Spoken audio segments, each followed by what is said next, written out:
Bienvenidos a esta exploración. Hoy nos vamos a sumergir en un documento que, bueno, a primera vista parece muy administrativo, ¿no? La Gaceta, el diario oficial de Nicaragua. Nos centramos en el número 163 del 1 de septiembre de 2025. Y lo curioso, lo interesante, es ver cómo en una sola edición encuentras de todo un poco. Desde acuerdos internacionales hasta detalles súper minuciosos de recursos naturales y también el reconocimiento a nuevos profesionales. ¿Qué nos dice esta foto oficial, digamos, de las prioridades del país ahora mismo? Nuestra misión hoy es sacar la información clave de 3 bloques principales que vimos en esta Gaceta. Primero, decisiones de presidencia. Nombramientos importantes, un acuerdo de cooperación económica. Segundo, resoluciones sobre el agua subterránea, un recurso vital. Y ahí aparecen empresas grandes.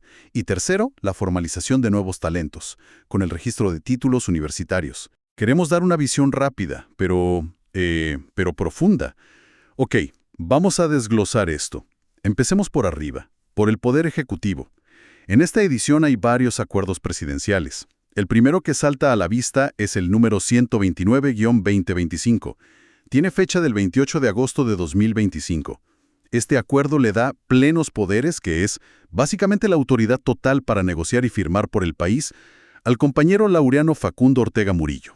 Se menciona que actúa como representante especial para asuntos con Rusia y también como asesor presidencial para inversiones, comercio y cooperación internacional. Lo de compañero, pues es el trato formal que usan en estos documentos oficiales del gobierno. Y el propósito específico de estos poderes es firmar un acuerdo sobre cooperación comercial y económica, esto entre el gobierno de Nicaragua y el gobierno de la, y cito textual, República Popular de Donetsk, Federación de Rusia. Firman este acuerdo el copresidente Daniel Ortega Saavedra y la copresidenta Rosario Murillo Zambrana. Ajá. Y bueno, lo relevante aquí es justamente eso, la formalización de esos lazos económicos con esa entidad específica que mencionan. Más allá de las interpretaciones geopolíticas, el acto administrativo en sí, que queda plasmado en la Gaceta, pues señala una decisión clara en la política exterior nicaragüense. Se busca un marco formal, ¿no?, para cooperar comercial y económicamente con este socio en particular. Formalizarlo así, con un acuerdo específico de cooperación económica, pues indica una priorización. Y fíjate que también es notable a quién designan para firmar. Una figura con roles muy claros ligados a Rusia y a la promoción de inversiones. No es cualquier funcionario. Entendido, clarísimo. Y bueno, siguiendo con las decisiones de presidencia, hay un paquete de 3 acuerdos más. El 130, 131 y 132, todos del 29 de agosto de 2025. Y estos 3 comparten un tema: nombramientos en el mundo financiero internacional. Designan a la misma persona, al compañero Osear Danilo Mojica Aguirre, que es el ministro de Hacienda y Crédito Público, el MHCP. Lo nombran gobernador titular de Nicaragua ante 3 organismos financieros multilaterales muy importantes. El acuerdo 130 es ante el Banco Centroamericano de Integración Económica, el BCI, el 131 ante el Banco Mundial y el 132 ante el Banco Interamericano de Desarrollo, el BID. Ser gobernador en estas instituciones, bueno, significa ser el representante principal del país en las decisiones gordas, digamos. Estos nombramientos, además, cancelan otras designaciones que se habían hecho en junio de 2024 para esos mismos puestos. Exacto, la figura del gobernador es crucial. Es la voz del país en las asambleas de gobernadores de estos bancos. Ahí es donde se deciden las grandes líneas de acción, los presupuestos, si entran nuevos miembros y sobre todo las políticas de financiamiento, los préstamos, la asistencia técnica que llega al país para proyectos de desarrollo. Todo eso impacta directamente. Y lo que llama la atención aquí, como decías, es la centralización. Estas 3 representaciones tan importantes en una sola figura, el ministro de Hacienda. Esto, bueno, podría interpretarse como una estrategia, quizás, para consolidar la posición de Nicaragua frente a estos organismos, buscar una voz única, una coordinación más estrecha en cómo se manejan estas relaciones financieras internacionales, asegura que la máxima autoridad fiscal y de crédito público sea también quien esté en la mesa, en las cúpulas de estas fuentes clave de financiamiento multilateral. Esa centralización que mencionas es interesante. El texto no lo dice, claro, pero ¿podría esto buscar quizás más eficiencia o control al negociar con los bancos? Sobre todo porque reemplazan a gente nombrada apenas un año antes. Es una posibilidad, sí. Centralizar puede, en teoría, agilizar la toma de decisiones internas y asegurar que la visión de Hacienda sea la que prime en todas esas instancias. Podría reflejar una voluntad de alinear mejor la política fiscal interna con la estrategia de financiamiento externo. Pero bueno, como dices, el documento oficial solo registra el nombramiento, no da las razones. Muy claro. Bueno, dejemos entonces las altas finanzas y la diplomacia económica y bajemos un poco a tierra firme, literalmente. ¿A cómo se manejan los recursos naturales aquí? La Gaceta nos trae varias publicaciones de la Autoridad Nacional del Agua, la ANA, que opera bajo la Ley General de Aguas Nacionales. Nos vamos a enfocar en unas certificaciones de inscripción, que básicamente oficializan decisiones sobre concesiones de aguas subterráneas. Una concesión, recordemos, es el permiso del Estado para usar un bien público, en este caso, el agua. Y estas certificaciones registran resoluciones administrativas, o sea, las decisiones formales de la ANA. Un primer caso que lo ilustra bien es el de la empresa Monterrosa S.A. La certificación 0195-2025 inscribe una resolución que, ojo, modifica una concesión que ya tenía la empresa. Tenían permiso para 132 pozos, y la acción principal es que se cancela el derecho a usar 15 de esos pozos. La Gaceta es súper específica. Dice que estos pozos cancelados eran para uso agropecuario principalmente. Están en varios municipios de Chinandega, en las cuencas del río Estero Real y entre el volcán Cosiguina y el río Tamarino. El documento detalla coordenadas UTM exactas, ese sistema para ubicar puntos precisos y los volúmenes anuales de agua que ya no se pueden usar. Es un registro muy detallado por parte de la ANA. Esta acción sobre Monterrosa es significativa, ¿sí? Cancelar el uso de 15 pozos, aunque no sepamos la razón exacta, podría ser cualquier cosa, ¿no? Desde que reevaluaron la sostenibilidad del acuífero o cambios en los planes de la empresa o hasta temas administrativos. Pero lo que sí demuestra es que hay un proceso de revisión, de ajuste de las concesiones que ya existen. Muestra a la autoridad del agua ejerciendo su función reguladora sobre un usuario grande en una zona agrícola importante. Y la publicación detallada en la Gaceta, bueno, cumple con eso de la publicidad de los actos administrativos. Hace oficial y transparente esta modificación que afecta un recurso natural clave. Y si hablamos de grandes usuarios, el siguiente caso es, bueno, es todavía más impactante por la escala. Se trata de Nicaragua Sugar Estates Limited, S.A., una de las principales agroindustrias del país. Hay dos certificaciones para ellos. La primera, la 0202-2025, es especialmente compleja. Inscribe una resolución que hace varias cosas a la vez. Aquí es donde la escala de la gestión del agua se ve clarísima. Esta resolución da permiso para perforar 7 pozos nuevos. Al mismo tiempo, refrenda por 5 años la concesión para usar, ojo, 168 pozos existentes. Y finalmente, ordena la clausura definitiva de otros 7 pozos que ya no van a usar. O sea, es una reconfiguración a lo grande. La Gaceta detalla los 7 pozos que se cierran, pero lo más impresionante es la lista larguísima de los 168 pozos que sí autorizan por 5 años más. Estos pozos cubren varios usos. La mayoría agropecuario, claro, como uno esperaría. Pero también hay para uso industrial e incluso para consumo humano dentro de las instalaciones de la empresa. Los volúmenes de agua autorizados al año son enormes. Se mencionan pozos individuales con capacidades de más de 1,5 millones de metros cúbicos al año. Una barbaridad. Geográficamente se concentran en la Cuenca 64, tocan municipios de Chinandega como Chichigalpa y Pozoltega, y de León como Quesalhuaque y La Paz Centro.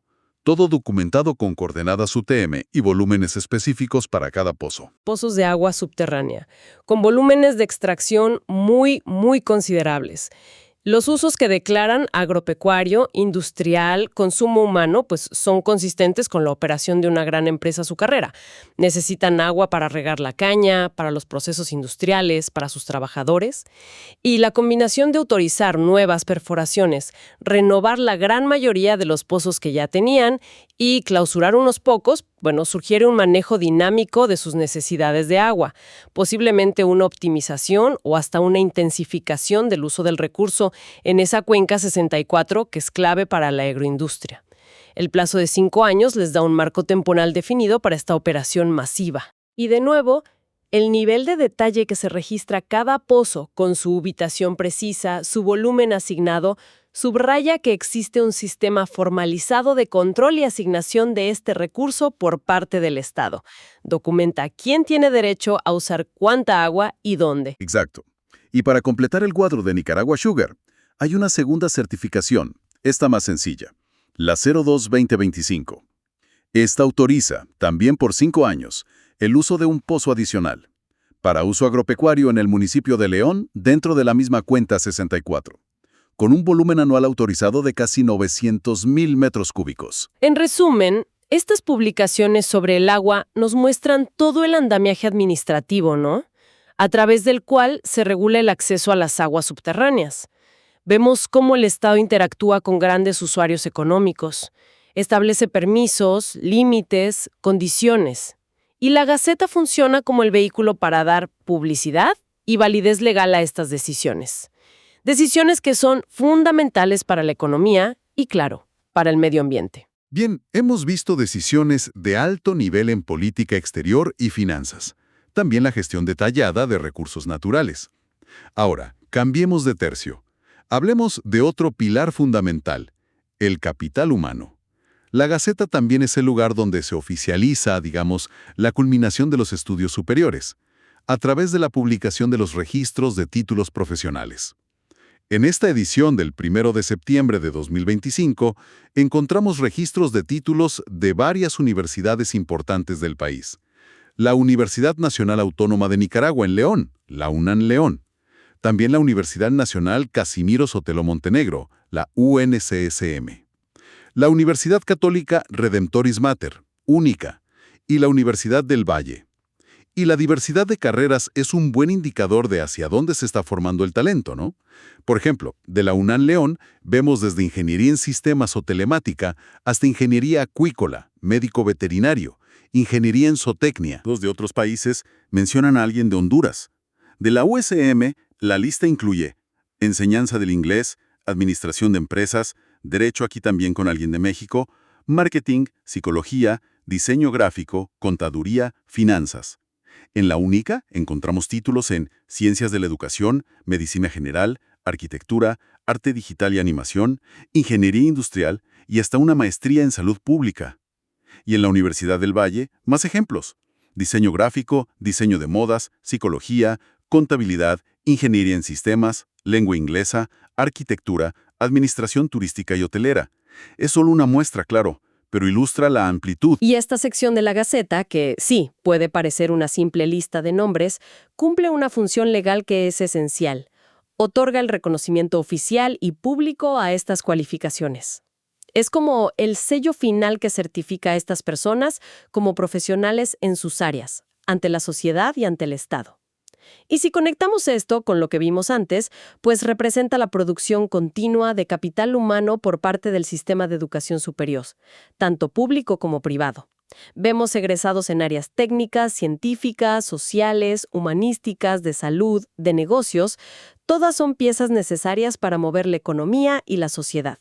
Si antes hablábamos de grandes proyectos agroindustriales o de la gestión financiera internacional, aquí vemos cómo se forman las personas que potencialmente van a participar en esas y otras actividades. Entonces, ¿qué panorama nos deja esta Gaceta del 1 de septiembre de 2025? Bueno, hemos visto al gobierno tomando decisiones estratégicas en sus relaciones económicas internacionales, tanto en acuerdos bilaterales como en su representación ante bancos multilaterales.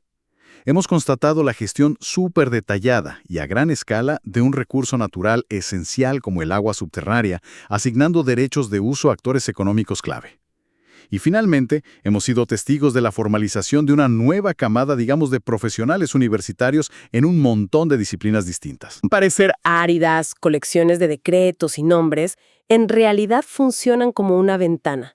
Una ventana a las múltiples facetas de la actividad del Estado y sus prioridades. La yuxtaposición, en el mismo diario, de un acuerdo de cooperación económica con una entidad específica allá en el este de Europa, las coordenadas UTM exactas de un pozo de agua en Chinandega y la lista de nuevos licenciados en psicología o ingeniería industrial. Todo eso pinta un cuadro complejo. Nos permite observar la maquinaria de la gobernanza en acción, regulando desde las relaciones exteriores hasta los recursos naturales y la certificación del talento humano. Invita a pensar en las interconexiones, ¿no?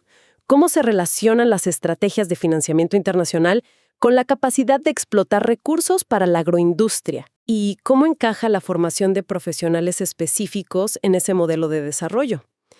La Gaceta no responde directamente a esas preguntas, claro, pero nos muestra las piezas que están sobre el tablero. Una perspectiva muy útil, sí, para entender el valor de mirar de cerca estos documentos. Con esta reflexión, entonces concluimos nuestra exploración de los contenidos más destacados de la Gaceta, Diario Oficial de Nicaragua, del 1 de septiembre de 2025.